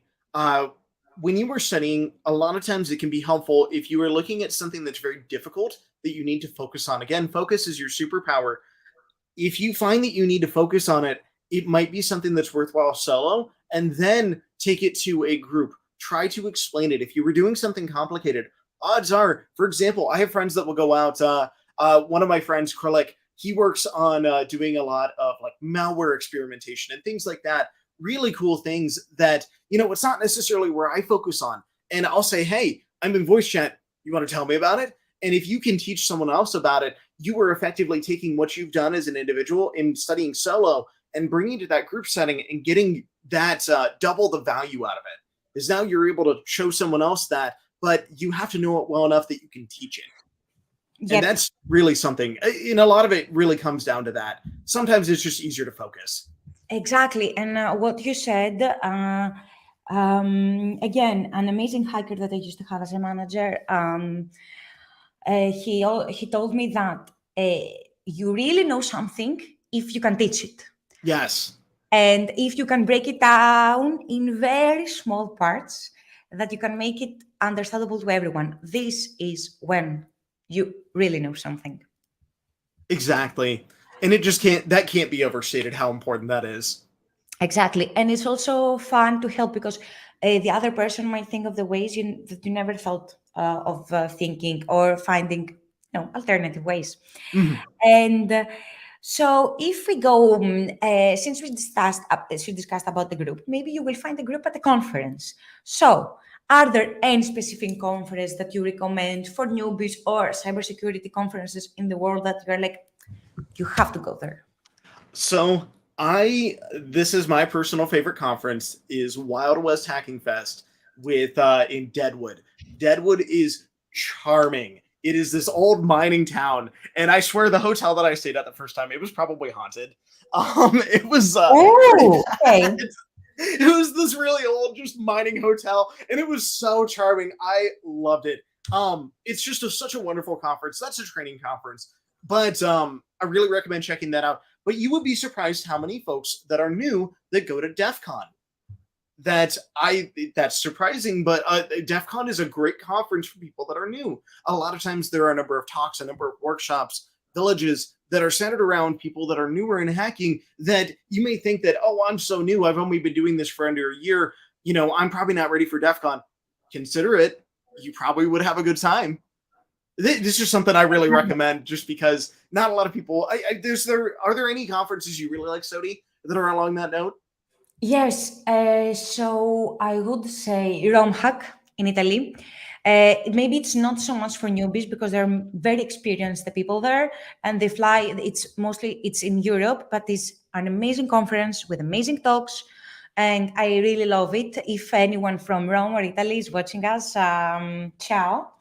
And another conference that I really like, if you're in Latin America, Eco Party. Love the guys, love the conference, love the talks. It's an actual party. Local B-Sides events too. I forgot to mention that. Local B-Sides, always fun. You're going to meet your local hackers. If you don't have a local B-Sides, consider running one. They're super fun. Exactly. And the local B-Sides, as you said, adding to the meetup questions that we had before, you can meet people, to have study groups, to get recruited, to meet the other infosec folks. Like, it's amazing. Besides for networking, it doesn't have the top-notch talks or anything, but for a newbie, it's molto bene. And yes, and another conference, but again, it's more of a hardcore hacking conference, Zero Nights. That one's got a cool name, honestly. Yes, in St. Petersburg. It's an amazing conference. Again, crazy talks. So I think, these are besides DEF CON, these are my Eco Party, Rome Hack, and Zero Nights, some ones that I say really stand out. So let me go to the next one. Question. What should I do my first time at a conference? Go. Sorry. This is another really good question. I love this one. By the way, first and foremost, if you are involved with the conference, let us know about it because we'd love to probably sponsor it. Just a quick little tidbit to chuck in there. And if you're interested in organizing one, definitely tell us. Heck, I'll think it's cool in the first place. First time you're attending a conference, it's really, conferences can be a little overwhelming at first, especially if you're not, if you were attending it solo, which is perfectly acceptable. A lot of people think, oh, I'm afraid to go alone. No, no, no, no, no. You will make friends. And I can promise you, you will have fun at the talks. If anything, it means that you get to pick all the talks you get to go to. Try to go to maximize talks and try to maximize talks. I recommend at least one per day. That might not be something that you understand, because you might find something really cool that way. I really recommend doing that. Try to visit villages as well. Villages are one of the best things that you can go to your first time at a conference, just because different villages, especially if it's something that you're interested in. For example, I love the Red Team Village guys. They do so much cool work over there. Not to mention the Red Team Village CTF that they have every year. The fact that they had one that was an Office Space reference one year, it was Innotech, just one, fantastic. But you can see that you go in and you get all these special experiences that you wouldn't know about otherwise. And you might even find that you want to spend a bunch of time at a village and you just want to hack at that village. Maybe you have your computer there that you sit down and maybe you build a badge at something. You're going to do something cool and you're probably never going to forget having done that. It's really going to set yourself up to having a really fun time. Did you want to jump in on that? No, I would say just be yourself, go there and try to meet people based on everyone there loves what you love. So for sure you have something to discuss. And if I go to the next one, sorry, someone is saying HTB DevCon CTF when? Where were you, LTN Labs, this summer that we had the CTF over at the IoT Village? And also, I guess what I wanted to add is cheers to the IoT Village that you said, and to Red Team Village.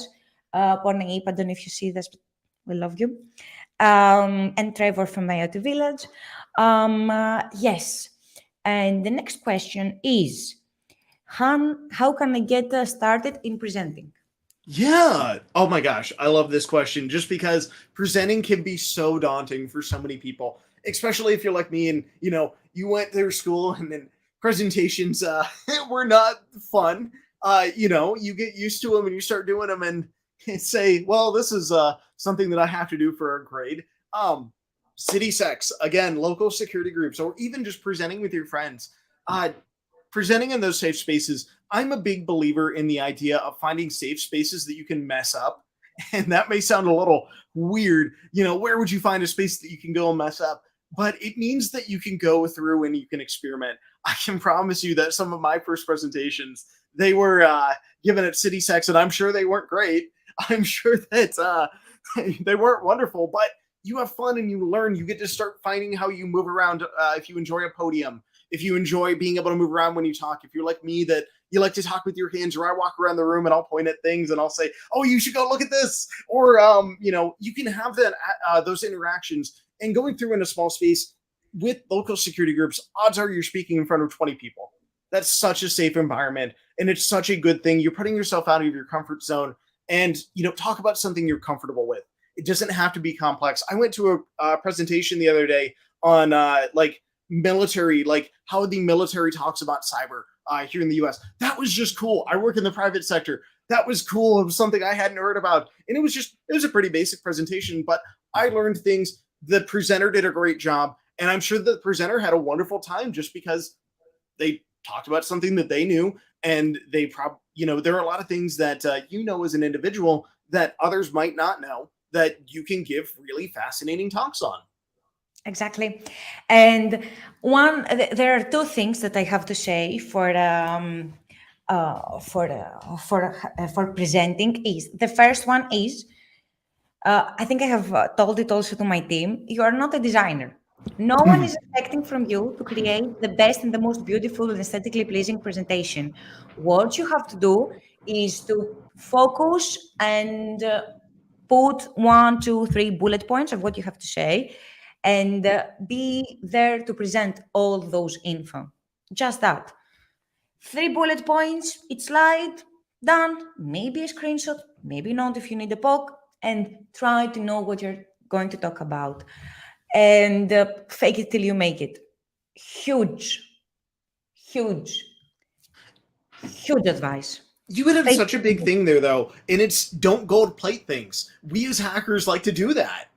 I'm sure you've done this too, Soti, that you feel like you need to make something perfect before you bring it to a presentation, and you don't have to. Yep. That's fine. You can usually just, put your thoughts out on the page, shape that into something that's a little bit less than a draft, and there you go. And then present it. Yes, it's your skills that matter and your thoughts and what you have to present. You don't have to be excellent, and just practice. Say it again till you feel comfortable to do it. I cannot forget, and I will go to the next question. Again, we were to the first meetup of Hack the Box that all of us were get together in 2019, September in London, and we were presenting our founders, our C-level, asked us to do a brainstorming session on how we can make Hack the Box better and projects to think. And then it was Makelaris to present that had an amazing presentation. And at that point, he was feeling very uncomfortable and nauseous and speaking in a large crowd. So I went down there and he was talking in my ear and I was telling to them what he had to say. And now if you see Makelaris, he creates the best presentation. They're aesthetically pleasing. And he creates also the amazing challenges and he has progressed massively. So this is just like anything else. You will not get amazing at your first, but you're going to get better and better till you become excellent. Fake it till you make it. Exactly. Gotta do it. So this is an amazing question. I heard you really like to set goals for yourself, and this really helps you to achieve everything. How would you explain this? I love goals. Kind of, on a higher level, I think that I personally function. A lot of folks function the same way very well. When you have a goal that you can work towards, it really helps guide your efforts with purpose. It makes it so that, for example, like I mentioned, I'm doing a lot of cloud study right now, that it makes it so that my cloud study doesn't feel like I'm aimless. It doesn't feel like I'm, sitting in a sandbox playing with a bunch of toys and saying, what am I doing here? What is meaningful about this? Yep. It gives you direction. And I'm a big believer in 5-year goals, 3-year goals, and then 1-year goals. You don't have to set all these. That's really meant to give you kind of a range of these goals can change. You can have one goal. For example, I had a goal when I started getting into hacking that I wanted to get my OSCP in 2 years. And that is a goal. You have to be okay, one, with failing these goals. As long as you have that direction, I think it took me just slightly longer than that to get my OSCP. I was very happy with that. But you give yourself direction, and it meant that I was working towards it. I gave myself a deadline, and those artificial deadlines are really helpful because they give you ways to structure your work and ways to really guide yourself. And Soti, I'm sure you've seen this in your work, that goals are they're so important. Everywhere. However, is what I can say. Sometimes it's very difficult with the fast-pacing life to keep up, but it's always nice to have. What I can say it for work and for running. These are the two things that I can say it. Or for a new habit that I want to create. For example, you cannot. Yes, I want to get OSCP, as you said, in 2 years. How can I get OSCP in 2 years or CPTS or anything else if I do not know how to hack a challenge? So I have to break it down in smaller parts. And that's what we do in the things that we want to achieve. I want to make the best CTF. Why? How? Why you want to do that? Also try to find the reason why this is so important to you. Maybe at the end of the day, maybe this is not a goal you are set to yourself. Someone else has set it. The society has set it. It's not for you. Try to find what is true to yourself. Set it down in a deadline that feels comfortable to you, and then achieve it. I had this crazy goal for work, which it turned me to burnout, or maybe crazy goals for I have to travel XXX, and then I used to, but maybe eat lentil soup for a lot so I can save money in order to do many trips. And I was like, okay, I'm not enjoying myself. What am I doing? So you have to, or do not achieving the time that I want in a marathon. It's okay. you're going to get there. Well, it's more forgiving if you set it for yourself. It's just so much more natural. And you mentioned this, it forces you to work backwards. That whole process of working backwards from goals. And, to those that are listening to this, maybe after the fact, maybe now, if you've never gone through and tried setting a goal for yourself, just try it. Make sure that it's realistic, make sure that it's just a simple one, and start that process of working backwards, because you're going to see it's just magic how that works. You can take something that, for example, I'm in the process of working on a pinball machine. I love arcade machines. I love old arcade machines. And I've never restored one of these before, but I gave myself a goal of working on an older pinball machine that I wanted to work backwards from, something different than hacking.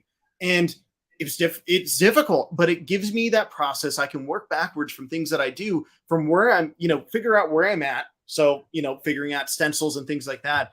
And knowing how to spray paint, to working on more complicated things. And the same thing comes to hacking. You can really, you force yourself to work backwards. You set yourself more achievable goals by setting yourself one big one. Exactly. And what is this thing that you have to work backwards? You have to reverse engineer it. Mm-hmm. Hacking has everything there. It's just back to hacking again. It's just more of the hacking. Exactly. You have to reverse engineer your goal, and then you will set it. And how can I get the most of the community live streams? Well, this is very timely. The biggest thing is be listening for, I guess, little things. You'll notice a lot of times when people talk, there's a pattern for advice. You'll find something, and then there's expansion on that point. And really find that and be able to bring that into your own life. Try to compare, experiences. You may not be working on like a pinball machine like me. I realize that's kind of a weird specific thing. Find something that you're working on. Find your pinball machine. Find your challenge that you're going to work backwards from, and compare it to what you're working on. Try to find challenges, experiences that you've been through previously. And if you can connect it to that, you are, if we're talking at a scientific level, you're connecting those experiences in your brain, but more so, you're making it easier for yourself to remember all of this. And you try to think of it in the moment. A lot of times, I have sticky notes that I'll even put these on my desk, that they're things that I'm going to work on for like the week, like different things I want to focus on and make myself remember it. For example, like that whole saying, focus is your superpower, reminding yourself for that. You can take little things out of this, and, you can watch it after the fact, grab those little things, find one little thing to digest and work on. There you go. That's a great way to get it out. Soti, I don't know if you wanted to jump in on that, just because this is a really fun question. No, what you can get the most out of them, we have timestamps that you can check out what is good for you and what you're interested. This is what you can do. Put them as a podcast. This is, again, okay, I know I mix a lot of my hobbies with hacking and community, but for example, in yoga, and they tell you that sometimes if you cannot follow something, it's okay for you to listen to it, and listen to it, and listen to it, and listen to it, till you're comfortable to do it. So maybe you cannot do a box of infosec that has, because it's insane. It doesn't mean that you will not watch the video of this week. Maybe something will strike you, or just to watch it. Like, there are many things. That is something how you can get the most out of the community live streams, and always be on the lookout to listen to other people's opinions. That is going to take you places. Mm-hmm. You should, sometimes it's a little bit in hacking. We are a little bit arrogant, but try to be more open.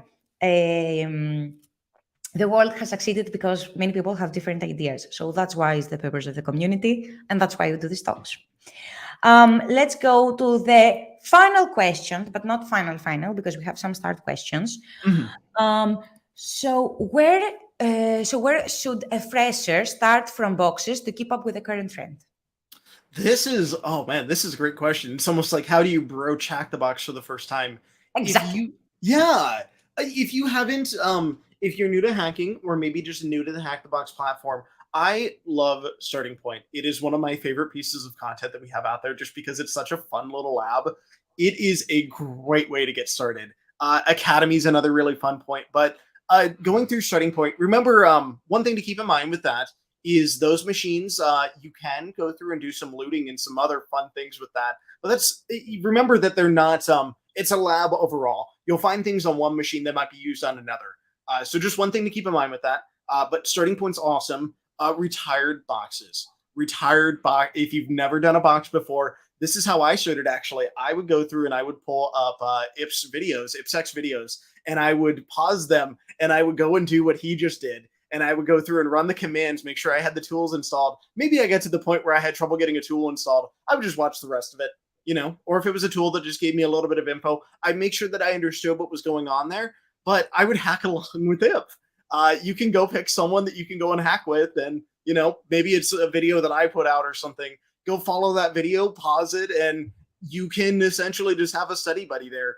Finding those, starting with those, building up your confidence with older machines that are easy, and then going and trying the active machines that are easy. That's such a great way to get started. And it gives yourself kind of a gentle way to get started there. Pick some of the favorites. You can ask people in the community, what's your favorite easy box? You're going to get so many fun answers if you toss that into the Hacker Lounge chat. That's just a fun question to ask in the first place. Yes, so you can type the fun question from Dark, what he said, and while you're typing your answers to this, I shared in the chat the academy that you can start, and the resources that the Dark said from things that are very for beginners, and Hack the Box. We have, I have written a few years ago, I think it's a year, 2 years that I have written it. The Beginner's Bible, which tells you all the things you can use and abuse from Hack the Box in order to become an amazing hacker and start your career there. And while we have that, I will try to reply. I will remove this question, and I wanted to reply one of the questions that we had there. Not questions, a statement. How you can become top in Hack the Box. And it's very difficult. And what is going to happen? And it's very difficult now. I sound like Michael Scott. And, and it's very difficult to become omniscient. And I cannot do that. Well, who told you? First of all, you have to be an omniscient. Yes, it means something, but only if you want it.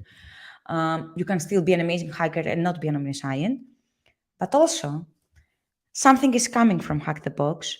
And it's dropping next week, and it's all about the whole omniscient and elite hacker and the whole ecosystem works. But I would leave it there. So I will go to some of the start questions that we have. Jumping in on that question just real quick, persistence is such a magical thing. If you've ever noticed how much persistence can, play a nice role in your life, really, again, this is off of that focus is your superpower. If you are persistent at anything, you're going to succeed. Exactly. And not because of the universe is bringing it to you, because you have tried a lot. So do I need a university to start in cybersecurity, or I can find my dream job by myself? I love this question. I am a really big advocate for non-traditional schooling because I'm a big believer in it. I only have an associate's degree here in the US. That is a 2-year degree. I went to school before that to become a material science engineer. And there are other AMAs that I've done that I've got a little bit more into that you can certainly look for. I'm a big believer because of that. I ended up dropping out of college and I went and got a 2-year degree. I am a big believer that this field is, because of that, I'm a big believer that this field is a lot of knowing how to really demonstrate your skills and knowing how to hack. Here, go ahead. Soti, did you want to jump in on that just a moment? No, I said that knowing how to search. Yeah, it's knowing how to search. It's going through and just understanding what you're working with. And if you can go through and prove that out, a lot of times it may require you to go through and get a certification. So not necessarily a formal degree, but you're still getting a certification. You can have that, and that's usually enough. There are a lot of companies nowadays that are realizing that if there's a huge shortage of people like this, this is one of the fastest growing job fields, just period, at this point, because we're realizing that cyber is so important. And if you can demonstrate that, get that one certification that you need, you're probably good. That's probably all you need. And it's just enjoying yourself. Amazing. Totally agree. And some of the best, first of all, IPSEC, 0xDF, I can speak for them because I know they didn't study cybersecurity. They are self-taught. You see Dark, Michaelaris, Wizard Alfredo, what has I think he studies? So there are so many hackers in the company. Felamos, that he created Black Sky. He didn't study cybersecurity. So all of these people, the founder of Hack the Box, our CEO, didn't study cybersecurity. So that is something to tell you that the barrier between you and your dreams, it's you. Sometimes you have to get over a dream or something in order to achieve what you want. And sky is the limit. This is our closing question. How do you take notes and remember things you did of how you compromised a certain machine? So how you do your note keeping? There is an excellent blog post. I use Obsidian specifically, and I use Obsidian in a distributed. I use it in a distributed manner. I actually have, with my hacking group that I study with, we have a shared Obsidian vault that synchronizes with a local like GitHub instance or a GitLab instance that we have. Obsidian is super flexible, and there's one specific article that talks about a lot of the approach that I use. TrustedSec put this out. If you search for TrustedSec and then Obsidian, it is managing a collective consciousness. That is a really cool article that talks about how you can take notes as a group, but furthermore, it uses a very low barrier to entry note-taking style. And the idea is that it is more important to take notes than to limit yourself from taking notes on, really pushing yourself to take only the highest level notes. That's kind of a silly idea. You will need these things. Like, I will put in code snippets of things that I use. Like, I've run a command maybe once or twice, and I don't want to really reinvent how I did that command. So having that written down, having that searchable in Obsidian, but even then, it's just taking notes in the first place and experimenting. You will find a way that you are comfortable with taking notes and what works with your brain, what works with your personality, and works how you learn. That is really going to make it's going to make such a huge difference. And if you're not taking notes right now and are hearing this and thinking, oh, that'd be something that I really want to try, definitely check it out. Definitely go and check out. Again, that's the TrustedSec. That's a cybersecurity firm managing a collective consciousness. Great article. Highly recommend checking it out and just get started taking notes. Anything that you do, taking those notes is really just such an important first step. Soti, I don't know if you wanted to jump in that. Just his notes are such a big thing. I will. I'm searching, and I will share this one from TrustedSec. I found the article. Perfect. Thank for you. Everyone who want to check it out. So from me, I'm more old school in this kind of things. For me, I used to have keep notes and then cherry tree and these kind of things. But the important thing is in cybersecurity and penetration testing, whatever tool you might comfortable using, is to take notes. 50% of the work is the hacking and 50% is the documentation. There's no thing as 90 and 10% of 90% hacking and 10% documentation. Then you will forget everything forever, or amazing resources that you found out will go to waste. Everything will be a blur after a day. So try to invest in note keeping. That's it, whatever you might use. And I think that's it for today, Dark. Thank you so much for your time. Yeah. No, thank you everyone for having me. It's just been a blast. Thank you everyone for tuning in as well. Yep. And what would you like in order to close with a positive note? Although everything was very positive because you're such a positive person. It was amazing talking to you. Like we don't talk enough every day. Yeah. So what is your wish for 2023? I'm really excited. It's honestly just a blast being part of the Hack the Box team. It's really, really exciting to be here, and it's wonderful to be involved with the community. I'm just looking forward to a great year. Looking forward to hopefully seeing everyone, hopefully everyone watching the live stream at DEF CON, come visit us there. And otherwise, yeah, just here's to a great 2023 for everyone on the, watching, and, everyone that will watch this later on. Thank you. Bye, Dark, and have an amazing rest of the weekend. Bye.